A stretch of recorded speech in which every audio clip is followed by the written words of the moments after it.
ስላማሰኑንና ስላደከሙን አሁን ቀና ማለት ጀምረናል። እርግጠኛ ነን ብዙዎቻችን አለን ምንለው ነገር ካለ እግዚአብሔርን አንሰማ። ለካ እግዚአብሔር በሰማይ ዙፋኑ ቅዱስ ቅዱስ ቅዱስ የሰራዊት ጌታ እግዚአብሔር እየተባለ ይመሰገናል።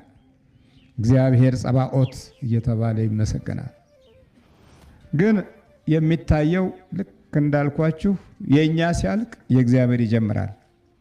እያንዳንዱን ድንገተኛ ነገር እያስተናገድን እንኖራለን። ድንገት ነው ኪሳራውም ድንገት፣ ችግሩም ድንገት። እንደ ፈረስ ጉልበት ያላቸው ኃይለኛ ፍጥረቶችም ተገዢዎች እንዲሆኑ በቃል ኪዳን አሳልፎ ለሰው ልጅ ሰጠ።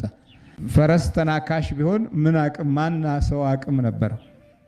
ግን ግዛው ንዳው የሚለው የቃል ኪዳን ኃይል ተፈጥሮን በሙሉ በሰው ልጅ እጅ ውስጥ ለመቆጣጠር የሚያስችል ጥበብን የሰጠ እግዚአብሔር ነው።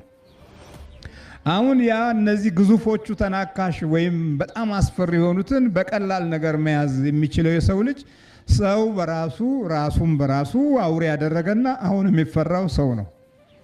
የማይገባኝን ነገር አይቻለው ወዮ ለኔ ብሎ ወዮታውን ለራሱ አደረገው። ለህዝቡ ማሰበ የእግዚአብሔር ራእይ ሲኖር ነው ህዝብ ውስጥና አንተ ህይወት ውስጥ ያለውን ችግር ለማየት በቂ ጊዜ የምታገኘው። ልክ እግዚአብሔር ሲለይ ይብራ ካላለ በልብህ በህሊና በኑሮ ላይ ይብራ ካላለ ዝብርቅርቅርቅ ነው የሚለው። በቃ መዘበራረቁ አንተ ልብ ውስጥ ገብቶ አሁን ያለሁት ምድር ላይ ነው ከዚህ ሁሉ ብሞትስ ስትልና መሞትን የመገላገያ ምዕራፍ ታደርገዋለህ። ግን አይደለም፣ ሌላ ደግሞ ዓለም ይከሰታል።